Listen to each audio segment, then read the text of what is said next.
আসসালামু আলাইকুম। ওয়ালাইকুম আসসালাম ওয়া রাহমাতুল্লাহি ওয়া বারাকাতুহু। জি আমি নিউ ইয়র্ক জি থেকে ভাইয়া। বলছিলাম। ডান হাত দিয়ে চামচ বা কাঁটা চামচ দিয়ে খাওয়া কি সুন্নত বিরোধী? যদি সুন্নত বিরোধী হয়, দই, পায়েস, মিষ্টি, নুডলস আমরা কিভাবে খাবো? হুম। কে বলেছে যে চামচে খাওয়া যা সুন্নত বিরোধী? হাতে খেতে হবে জরুরি নাই, তবে আমি হাতে খাওয়া পছন্দ করি। হাতে খাওয়ার হয়তো উপকারিতা আছে।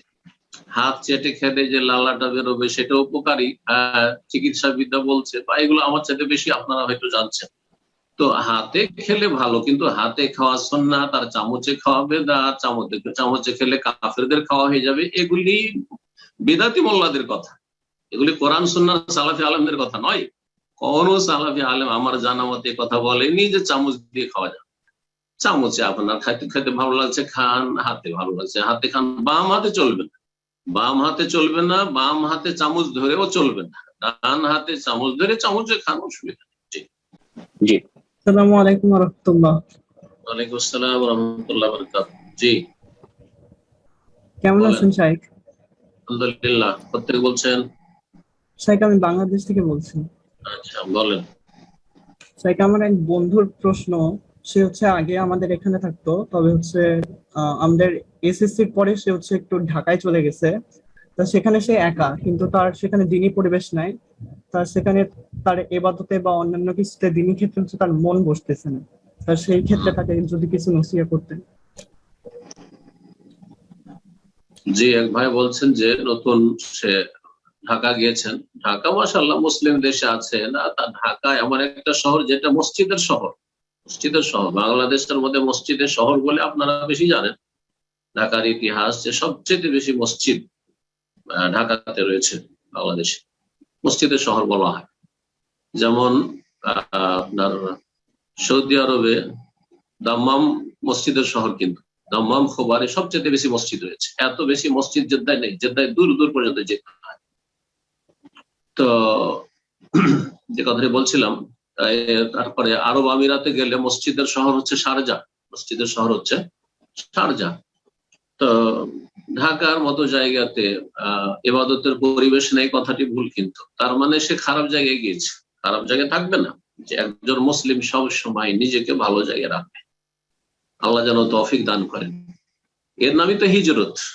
খারাপ জায়গায় হঠাৎ করে নতুন গিয়েছেন, জানতো না, গিয়ে খারাপ জায়গায় চলে গেছে। এখন বুঝতে পারছে এই জায়গাটি খারাপ, এখানে কোনো ভালো মসজিদ নেই, অথবা মসজিদ থাকলেও সেখানে বিদআতি মসজিদ, একদম শিরক বিদআত করে বেরেলি মসজিদ, সেখানে থাকাও জায়েজ নয়। তাহলে আপনাকে তলাশ করতে হবে কোরআন সুন্নাহর অনুসারী ভাইরা কোথায় বসবাস করেন, কোন মহল্লাতে। চলে যান বংশালে, চলে যান উত্তরায়, চলে যান আপনি আরো মেলা জায়গা রয়েছে যেসব এলাকায় আহলে হাদিস সালাফি মসজিদ রয়েছে, সেসব এলাকায় চলে যান, সেখানে বসবাস করেন। এবং সেখানে আলহামদুলিল্লাহ দিনী প্রতিষ্ঠান মিরপুরে, সেখানে মাদ্রাসা রয়েছে, মসজিদ রয়েছে সালাফিদের, আহলে হাদিসদের। তো এইরকম অনেক জায়গায় রয়েছে, আপনারা আমার চেয়ে বেশি খবর রাখেন। তো ওই রকম জায়গায় গিয়ে থাকবেন যেখানে আপনি এলেমও শিখতে পারবেন, ভালো আমল করাও সহজ হবে, দিনের দাওয়াত দেওয়া সহজ হবে, এবং দিনের দাওয়াতের সাথী সঙ্গীও পেয়ে যাবেন, দিনই একটা সার্কেল পেয়ে যাবেন। এবং সেখানে থাকলে আপনাকে সেই ভালো সঙ্গীরা আপনাকে নেকির কাজে সহযোগিতা করবে এবং গুনহার কাজে বাঁচার ক্ষেত্রে সহযোগিতা করবে। মানুষ যখন খারাপ জায়গায় থাকে তখন ভালো মানুষও ধীরে ধীরে খারাপ হয়ে যায়, ভালো মানুষও ধীরে ধীরে খারাপ হয়ে যায়। ঠিক ওই রকমই, যেমন কোন ব্যক্তি যদি চারিদিকে আগুন আছে আর মাঝখানে থাকে, তো ওকে গরম লাগবেই, ও গরম লাগবেই। যতই ঠান্ডা থেকে বেরিয়ে যাক, খুব ঠান্ডা থেকে বেরিয়ে গেছে, কিন্তু চারিদিকে গরম আগুন আর সেখানে গেছে, বা তিন দিকে আগুন আর সেখানে গেছে, তাহলে তাকে গরম লাগবে, আর আগুনের ভয় আছে। পক্ষান্তরে একজন মানুষ যদি এমন জায়গায় গিয়ে বসে যেখানে চারিদিকে বরফ আছে, সে বরফ না স্পর্শ করলেও তাকে ঠান্ডা লাগবে, তাকে ঠান্ডা লাগবে। ঠিক ওই রকমই। তো আপনাকে ভালো সঙ্গী খুঁজতে হবে। ভালো সঙ্গী হচ্ছে আতর বিক্রেতার মতো, আতরের দোকানের মতো নবী সাল্লাল্লাহু আলাইহি ওয়াসাল্লাম হাদিসে রয়েছে। আতরের দোকানে গেলে কিছু দেবে, একটু আতর ফ্রিতে, আর না হলে পয়সা থাকলে কিনবেন, আর যদি তাও না করেন তো সুগন্ধি পাবেন, দিলো না ফ্রি, আর আপনি কিনতেও পারলেন না, তারপর সুগন্ধি পাবেন। আর খারাপ সঙ্গীরা হচ্ছে কামারশালার মতো, কামারের দোকানের মতো, সেখানে হাঁপড় আছে, সেখানে বসলে যতই সতর্ক থাকেন, কালি লাগবে, ময়লা লাগবে, কাপড় চোপড় ময়লা হয়ে যাবে, দুর্গন্ধ ছড়াবে শরীর থেকে, কাপড় থেকে। তো আল্লাহ যেন খারাপ পরিবেশ থেকে আমাদের এই ভাইকে বা ছেলেকে ফিরে আসার তৌফিক দান করেন এবং হিজরত করার তৌফিক দান করেন, ভালো জায়গা তলাশের তৌফিক দান করেন। আসলে ইমানি চেষ্টা থাকলে সব ব্যবস্থা হয়।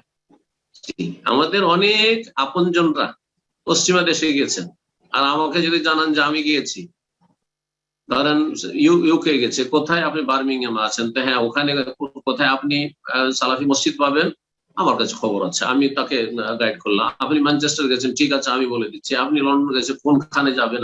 আপনি গেছেন নিউ ইয়র্কে, আপনি গেছেন মিশিগানে, কোথায় যাবেন? আমাদের কিছু দিনে ভাইয়ের আছে, তাদের সার্কেল প্রতিটি দেশে আছে, আলহামদুলিল্লাহ প্রতিটি দেশে আছে, আপনি পাবেন। জি, হকপন্থীরা সারা পৃথিবীতে ছড়িয়ে ছিটিয়ে থাকবে, তাদের সংখ্যা কম থাকবে কিন্তু সারা পৃথিবীতে থাকবে এবং সর্বদা তারা থাকবে এবং হকের ওপর তারা প্রতিষ্ঠিত থাকবে, জয়ী থাকবে। যাহিরিন আলাল হক, জি, তাদের সঙ্গী হওয়ার চেষ্টা করতে হবে। আল্লাহ যেন তৌফিক দান করে। বারাকাল্লাহু ফিকুম।